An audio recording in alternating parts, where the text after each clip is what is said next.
Good evening friends. आज हमारी जो एनसीईआरटी का जो सिलेबस चल रहा था वो हमारा कंप्लीट हो चुका है। उसका जो टॉपिक है सिंधु घाटी सभ्यता वो हमारा कंप्लीट हो चुका है। उसी का एडवांस लेवल जो यूपीएससी के अंदर काफ़ी ज़रूरी होता है और उसके काफ़ी सारे क्वेश्चंस भी इसी के अंदर मैंने लिखे हैं और काफ़ी सारे इम्पोर्टेंट फैक्ट्स भी इसके अंदर हैं। तो आज की हमारी क्लास एडवांस लेवल की है, यूपीएससी लेवल की है, सिंधु घाटी सभ्यता को लेकर। मैं एनसीईआरटी प्लस दोनों को साथ कंबाइन लेके चल रहा हूँ ताकि हर टॉपिक को रिलेवेंट किया जा सके। आप हर टॉपिक को उसके मतलब हर टॉपिक के जो जितने भी इम्पोर्टेंट्स पॉइंट्स हैं उनको आप साथ लेकर चल सकें। अब हम शुरू करते हैं इसी को बिना देरी किए हुए। सिंधु घाटी सभ्यता, इसी के अंदर जो सबसे इम्पोर्टेंट जो मैपिंग होती है इसके अंदर काफ़ी थोड़े बहुत जो इम्पोर्टेंट स्थल हैं जैसे कि मांडा, कालीबंगा, आलमगीरपुर, धोलावीरा, लोथल, दैमाबाद और सुक्का गेंडोर, हड़प्पा और मोहनजोदड़ो, ये काफ़ी इम्पोर्टेंट इसके वो हैं। एक रोपड़ भी है पंजाब के अंदर। तो ये इसके इम्पोर्टेंट स्थल हैं। और ये जो रिवर्स के जो यहाँ पे मिलान हो रहा है यहाँ पे, तो ये झेलम हो गया, ये चिनाब नदी, ये रावी नदी और एक व्यास है जो कि मतलब सिंधु में नहीं मिलती है बट इसको मेंशन करना ज़रूरी है क्योंकि ये व्यास के जस्ट ये ऊपर सतलज नदी है। तो इनका कॉम्बिनेशन आपको देखना होगा और ये मैंने एक माइंड मैपिंग के थ्रू इसका कर दिया है। तो आप देख सकते हैं इसको और अपने नोट्स के अंदर आप इसको ऐड कर सकते हो। ये नदी तंत्र एवं प्रमुख स्थल है, ये दोनों चीज़ मैंने आपको बता दी। अब हम देखते हैं सिंधु घाटी सभ्यता के पतन के सिद्धांत, जो कि एडवांस लेवल के अंदर आता है। एनसीईआरटी के अंदर इसका कोई मेंशन नहीं किया हुआ है। परिचय, इसकी ये जो एडवांस लेवल है या आर एस शर्मा की वो बुक है उसके अंदर भी इनका दे रखा है, ठीक है। सिंधु घाटी सभ्यता के पतन के सिद्धांत, वो काफ़ी पॉपुलर है इसलिए मैंने उसके बारे में बताया। इसका परिचय, सिंधु घाटी सभ्यता विश्व की प्राचीनतम नगरीय सभ्यताओं में से एक थी। लगभग 1900 ईसा पूर्व के बाद इसके नगरों का पतन प्रारंभ हुआ। इतिहासकारों ने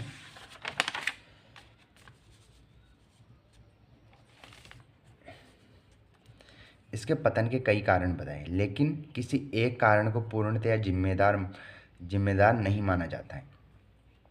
पहला क्या सिद्धांत है? बाढ़ का सिद्धांत। ये किसने किसने दिया था? अर्नेस्ट मैके ने और मार्टिमर व्हीलर ने।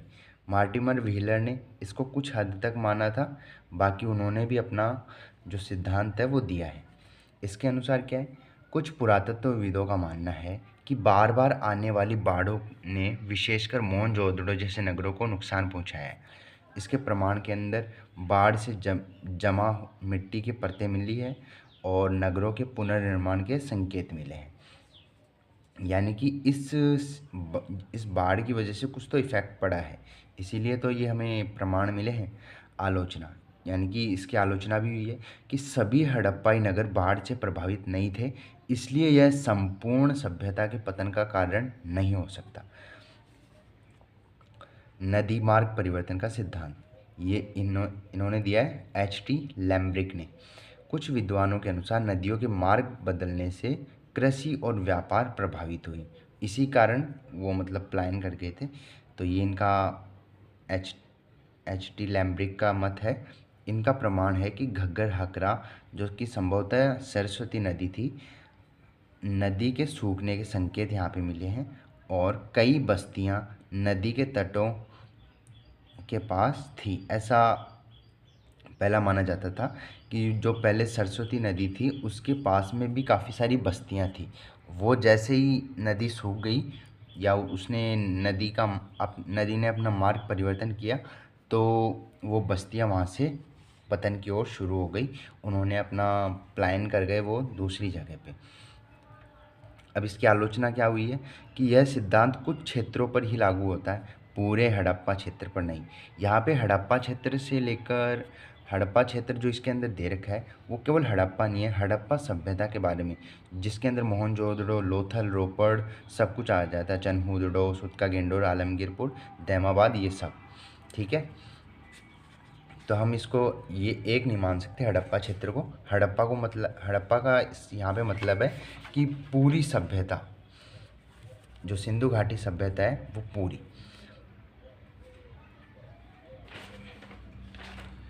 इसी के अंदर एक और है, जलवायु परिवर्तन का सिद्धांत। तीसरा क्लाइमेट चेंज थ्योरी का है, ऑरेल ऑस्टाइन ने दिया था, इनके समर्थक है ये। यह आधुनिक इतिहासकारों द्वारा सबसे अधिक स्वीकार किया जाने वाला सिद्धांत है। ये फ़ोन काफ़ी हिल रहा है क्योंकि इसको मैंने हाथ से पकड़ रखा है, और क्योंकि अभी मेरे पास अभी स्टैंड नहीं आया है इसका, वो मैं कहीं पे भूल गया हूँ रख के। तो 1-2 दिन के अंदर इसका स्टैंड आ जाएगा, फिर ये समस्या भी हट जाएगी इसकी। यह आधुनिक इतिहासकारों द्वारा सबसे अधिक स्वीकार किया जाने वाला सिद्धांत है। प्रमाण: वर्षा में कमी आई, भूमि शुष्क होने लगी, कृषि उत्पादन घटा।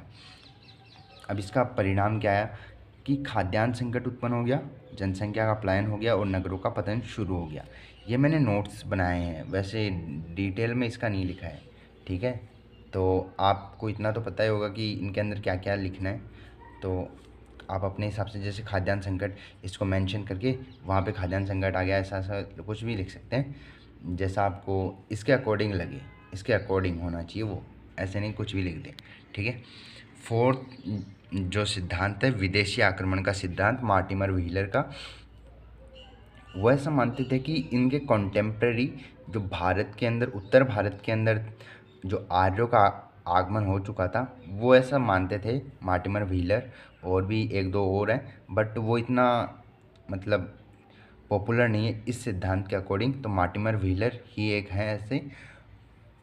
तो इन्होंने कहा कि जो आर्य जो उत्तर के अंदर थे, वो क्या कर रहे थे, अपना विस्तार कर रहे थे। तो इन्होंने अटैक किया इन आर्य सभ्यता, हड़प्पा सभ्यता के ऊपर, तो इनका पतन हो गया, ऐसा इनका मानना था। मार्टिमर व्हीलर ने इस सभ्यता के पतन का प्रमुख कारण आर्यों के आक्रमण को माना है। इसी के अंदर इन्होंने प्रमाण भी दिए कि कुछ मानव कंकाल मिले हैं, ऋग्वेद में पुरों के विनाश का उल्लेख मिलता है। अब इसकी आलोचना क्या की गई है, आलोचकों ने इसे इसलिए अस्वीकार किया क्योंकि बड़े पैमाने पर युद्ध के परिणाम प्रमाण हमें नहीं मिले हैं। अब जो लास्ट में जो मत आएंगे वो काफ़ी स्टैंडर्ड होंगे, उनका मतलब उनको बहुत सारे विद्वान उनको मानेंगे। आंतरिक आर्थिक परिवर्तन, ये दिया था डी कौशाम्बी और रोमिला थापर ने। कुछ विद्वानों का मत है कि व्यापारिक नेटवर्क कमज़ोर हो गए। प्रमाण, इसका प्रमाण भी हमें मिलता है कि मेसोपोटामिया से व्यापार में गिरावट मिलती है। शहरी अर्थव्यवस्था का कमज़ोर होना, ये इसके अंदर प्रमाण के अंदर आता है। इसका परिणाम निकल के आता है कि नगरों का महत्व घटा, ग्रामीण जीवन की ओर वापसी हुई। बट ये भी इतना इफेक्टिव नहीं रहा। लास्ट का जो ये सिद्धांत, बहुकारणीय सिद्धांत, इनको बहुत सारे लोगों ने, जो विद्वान है, इतिहासकार हैं, उन्होंने बहुत समर्थन दिया है। जैसे कि समर्थक के अंदर इसके कौन कौन है, अधिकांश आधुनिक इतिहासकार, ये लोग जितने भी आधुनिक इतिहासकार हैं वो अधिकांश इन्हीं की तरफ है। जैसे RS शर्मा हो गया, बहुत सारे हैं, तो वो सभी क्या हैं, बहुकारणीय सिद्धांत के मतलब मानते हैं उनको, इसी मत को स्वीकार करते हैं वो। इसके अंदर रोमिला थापर, RS शर्मा, ये सभी आते हैं, ठीक है। अब इनका मत क्या था, आज अधिकांश इतिहासकार मानते हैं कि हड़प्पा सभ्यता का पतन किसी एक कारण से नहीं हुआ है। बाढ़, जलवायु परिवर्तन, नदी मार्ग परिवर्तन और आर्थिक संकट जैसे अनेक कारणों ने मिलकर इसके पतन में योगदान दिया, इसलिए इसे बहुकारणीय सिद्धांत कहा जाता है, और यही इसका मेन कारण भी माना जाता है। अब इसी के अंदर हमारा जो पतन का सिद्धांत था वो हमारा कंप्लीट हो चुका है। अब हम देखते हैं हड़प्पा सभ्यता की नगर योजना की तरफ। इसे विश्व की सबसे उन्नत नगरीय सभ्यता क्यों कहा जाता है, ये क्वेश्चन है। हड़प्पा विश्व की सबसे उन्नत सभ्यता है, विवेचना करी, UPSC के अकॉर्डिंग है, और काफ़ी इंपॉर्टेंट भी है ये क्वेश्चन। इसी के अंदर काफ़ी सारे क्वेश्चंस भी आते हैं। ये दोनों क्वेश्चन है वो इसी के अकॉर्डिंग है। इसका जो आंसर लिखा है, मतलब इसके अंदर जो भी कुछ मेंशन दिया हुआ होगा वो सभी इन दोनों के अकॉर्डिंग ही होगा। ऐसा नहीं होगा कि ये 2 क्वेश्चन है तो कैसे होगा, एक के अंदर ही। परिचय, हड़प्पा सभ्यता विश्व की प्राचीनतम नगरीय सभ्यताओं में से एक थी। इसी की सबसे महत्वपूर्ण विशेषता इसकी सुव्यवस्थित नगर योजना थी। जिस समय विश्व के अधिकांश भागों में लोग साधारण बस्तियों में रहते थे, उस समय हड़प्पा सभ्यता के नगर वैज्ञानिक ढंग से निर्मित थे, इसलिए इसे विश्व की सबसे उन्नत नगरीय सभ्यताओं में गिना जाता है। ग्रिड प्रणाली। हड़प्पा के नगरों का निर्माण ग्रिड प्रणाली पर आधारित था।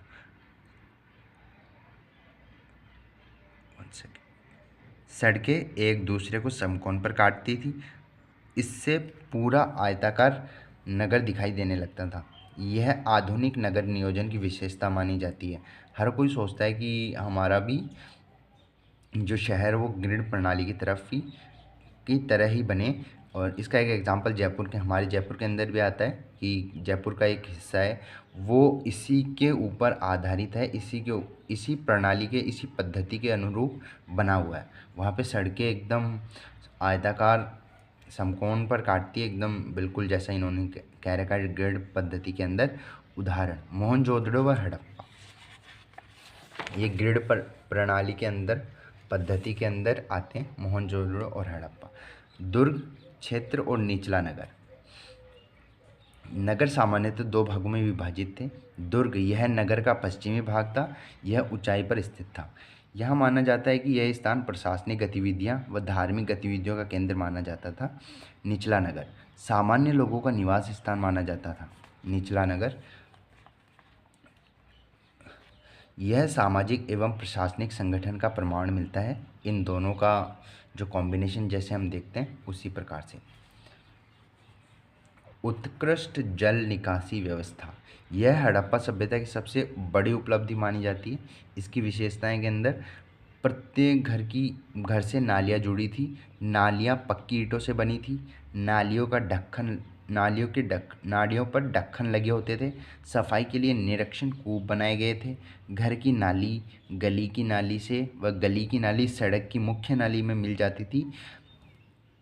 इतनी विकसित जल निकासी व्यवस्था उस समय विश्व की किसी अन्य सभ्यताओं में नहीं मिलती है। ऐसा हमें देखने को नहीं मिलता, इसलिए इसी को सबसे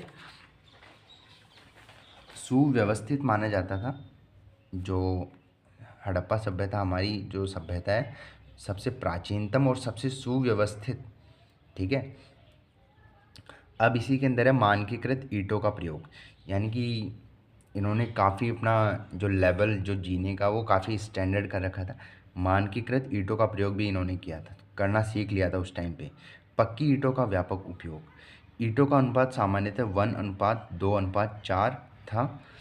इससे निर्माण कार्य में एक रूपता दिखाई देती है। यह एक केंद्रीकृत प्रशासन की ओर संकेत करता है। इससे स्पष्ट होता है कि निर्माण कार्य पूर्व नियोजित था तथा पूरे क्षेत्र में एक समान नियम लागू थे। सुनियोजित आवास व्यवस्था। सिंधु घाटी सभ्यता के घर नियोजित प्राप्त होते हैं।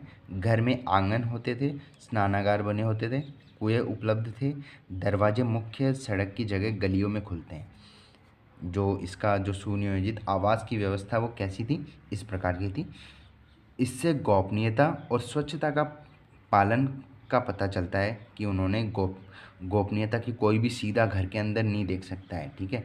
जो हमेशा आज के टाइम में क्या होता है कि घर का जो मेन डोर होता है वो हमेशा गेट के सामने होता है, मतलब रोड के सामने होता है। बट उस टाइम पे ऐसा नहीं था। उस टाइम पे गलियों के अंदर गेट खुलते थे, जबकि उनको पीढ़ दे रखी होती थी घर के द्वारा सड़क को। जल प्रबंधन। धोलावीरा के अंदर इसका काफ़ी अच्छा प्रमाण मिलता है कि जल संचयन की अद्भुत व्यवस्था दे रखी है वहाँ पे, और बड़े बड़े जलाशय भी वहाँ पे है धोलावीरा के अंदर। अब हम मोहनजोदड़ो को देख लेते हैं कि मोहनजोदड़ो में क्या सुव्यवस्थित प्रणाली मिली है। लगभग प्रत्येक मोहल्ले में कुएं मिले हैं। यह जल संरक्षण की सबसे उन्नत समझ को दर्शाता है। सार्वजनिक भवन। महान स्नानागार सार्वजनिक भवन के अंदर है कि मोहनजोदड़ो में स्थित संभवतः धार्मिक अनुष्ठानों के लिए प्रयुक्त अन्नागार के अंदर हड़प्पा व मोहनजोदड़ो में विशाल अन्न भंडार थे। यह संगठित प्रशासन का प्रमाण है। देखो मैंने इसका कॉन्क्लूजन भी लिखा है साथ में, अगर आपने ध्यान दिया हो कि यह संगठित प्रशासन का परिणाम है। इसी के अकॉर्डिंग सार्वजनिक भवन और भी पीछे बहुत सारे चले गए हैं, तो इसी के अंदर मैंने ये दे रखा है। और अब इसके देखते हैं व्यापारिक व्यवस्था के बारे में। इसके अंदर दे रखा है कि गोदाम और मापतोल की मानक प्रणाली और बंदरगाह है। इसी के अंदर व्यापारिक व्यवस्था उनकी कैसी थी, उन्होंने गोदाम का निर्माण कर रखा था, उनकी एक निश्चित मापतोल की प्रणाली थी, और वो बंदरगाह भी, जैसे कि लोथल के अंदर इसका एग्जाम्पल मिलता है। उदाहरण लोथल का प्रसिद्ध गोदीवाड़ा डाकयार्ड, यह विकसित व्यापारिक व्यवस्था को दर्शाता है। इतिहासकारों का मत है, आर.एस. शर्मा के अकॉर्डिंग, हड़प्पा सभ्यता की नगर योजना अत्यंत विकसित और सुव्यवस्थित थी। मार्टिमर व्हीलर ने इसे ब्रॉन्ज एज की महान नगरीय सभ्यता भी कहा है। ये कथन और कारण वाला भी क्वेश्चन बन सकता है कि इस कथन की पुष्टि कीजिए, क्या ये कथन सत्य है। ये सभी एग्ज़ाम्स के लिए काफ़ी इम्पोर्टेंट है, और हमारा ये भी कंप्लीट होने वाला है इसका एडवांस लेवल। फिर हम देखेंगे इसके यूपीएससी के प्रीवियस ईयर के क्वेश्चन, जो इस वीडियो के अंदर नहीं, अगली वीडियो के अंदर अगर हो पाएगा तो मैं ज़रूर इसको करने का ट्राई करूँगा। यद्यपि हड़प्पा सभ्यता की नगर योजना अत्यंत उन्नत थी, फिर भी हमें इसके शासकों, प्रशासनिक संरचना और राजनीतिक व्यवस्था की पूर्ण जानकारी नहीं है, क्योंकि इसकी लिपि अभी तक पढ़ी नहीं जा सकी है। इसके बावजूद उपलब्ध पुरातात्विक साक्ष्य इसे विश्व की सर्वश्रेष्ठ प्राचीन नगरीय सभ्यताओं में स्थान देते हैं। तो ये था हमारा एडवांस लेवल जो सिंधु घाटी सभ्यता का। और अब हम नेक्स्ट वीडियो के अंदर हम देखेंगे कि यूपीएससी के अंदर क्वेश्चन कैसे बनते हैं। ओझा सर ने भी कहा था कि जो पहले आप क्या हो कि सबसे पहले 10 इयर्स की क्वेश्चन अनसॉल्व खरीदो, फिर उसको मतलब पहले अपने उसको एक नोट्स में बना लो उसको, फिर जैसे जैसे आप जो जो टॉपिक पढ़ो फिर उसके अंदर आप देखते जाओ कि क्या क्या क्वेश्चंस बन रहे हैं, किस टाइप के क्वेश्चंस बन रहे हैं, उसी के अकॉर्डिंग हम चल रहे हैं। पहले हमने ये कंप्लीट कर लिया है, अब हम देखेंगे कि 10 इयर्स के अंदर या जितने भी मेरे से हो पाएगा मैं ज़रूर करने का ट्राई करूँगा। पहले मेरे को सिलेबस कंप्लीट करना है। सिंधु घाटी सभ्यता हमारा कंप्लीट हो चुका है, और इसके बाद में हम वैदिक पीरियड की ओर भी बढ़ेंगे, तो उसको देखते हैं अगली वीडियो के अंदर। अभी के लिए इतना ही।